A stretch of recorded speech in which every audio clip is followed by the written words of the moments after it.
دوستو عمران خان اور شاہ محمود قریشی کو 10 سال کی سزا سنا دی گئی۔ یہ سزا دوستو سیفر کیس میں سنائی گئی جس کا کوئی وجود ہی نہیں ہے، کیونکہ دوستو خود امپورٹنٹ حکومت اس سیفر کے اوپر کہتی رہی ہے کہ کوئی سیفر نہیں تھا، عمران خان جھوٹ بول رہا ہے، قوم کو بے وقوف بنا رہا ہے۔ تو دوستو جب سیفر تھا ہی نہیں تو پھر سزا کیسے ہوئی؟ یہ بھی اپنے آپ میں ایک سوالیہ نشان ہے۔ ویسے بھی دوستو پاکستان میں ایسے لیڈر بہت ہی کم اور قسمت سے ملتے ہیں۔ ذوالفقار علی بھٹو کی صورت میں ایک لیڈر ملا تھا جس کو ختم کیا گیا۔ اس کے بعد بہت لمبے عرصے کے بعد اب عمران خان کی صورت میں قوم کو ایک ایسا لیڈر ملا جس نے قوم کا وقار بلند کیا اور ملک پاکستان کو معاشی لحاظ سے آگے بڑھانے کے لیے روس جیسے طاقتور ملک سے تعلقات بنانے کی کوشش کی، مگر اس کو صلہ یہ ملا کہ اس کی حکومت کو ختم کر کے اسے جیل میں پابند سلاسل کر لیا۔ اب اسے 10 سال کی سزا بھی سنا دی۔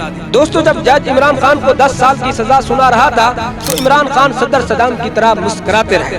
تو دوستو عمران خان کے مسکرانے کی وجہ آپ کو تب سمجھ آئے گی جب آپ صدر صدام کے مسکرانے کی وجہ سمجھ جائیں گے۔ دوستو عراق کے صدر صدام حسین کو جب سزا سنائی جا رہی تھی تو جج نے کہا صدام حسین کھڑے ہو جاؤ، میں آپ کو سزا سنانے جا رہا ہوں۔ تو صدر صدام حسین نے جواب دیا میں بیٹھا رہوں گا، آپ سزا سنا دو۔ تو دوستو جب جج پھانسی کی سزا سنانے لگا تو صدر صدام حسین مسکراتے رہے۔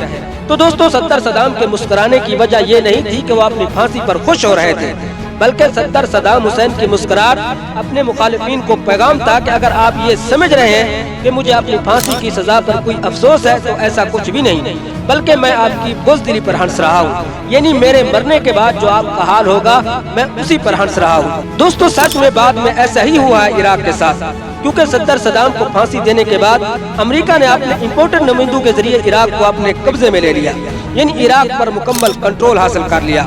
دوستو ایسا کنٹرول حاصل کر لیا کہ آج تک عراق کے معاشی حالات ٹھیک نہیں ہو سکے، اور آج تک دوستو عراقی اپنے ہی ملک میں سفر کرنے کے لیے امریکی اہلکاروں کو اپنی تلاشی دیتے ہیں۔ دوستو اس لیے کہتے ہیں کہ ہزار اختلافات کے باوجود اپنے گھر کے شیر کو نہ مارو ورنہ بحر کے کتے تمہیں نوچ ڈالیں گے۔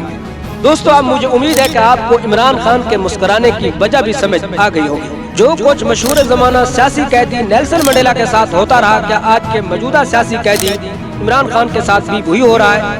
دوستو اس ویڈیو کو دیکھنے کے لیے آپ میرے چینل پر جا کر اس ویڈیو کو دیکھیں۔ دوستو آنے والا الیکشن یعنی 8 فروری کو عمران خان کی پارٹی جیتے گی یا کوئی دوسری پارٹی، یعنی آپ کا اپنا ذہن کیا کہتا ہے؟ اپنی رائے کا اظہار کمنٹ سیکشن میں ضرور کریں۔ دوستو اگر آپ دنیا کے عظیم ترین لیڈروں کی داستان اور موٹیویشنل ویڈیو سننا پسند کرتے ہیں تو آپ میری ویڈیو کو لائک اور چینل کو سبسکرائب کریں اور ساتھ میں کھڑے بیل آئیکن کو آل پر ضرور پریس کریں تاکہ آئندہ بھی آپ کو اسی طرح کی ویڈیو ملتی رہے۔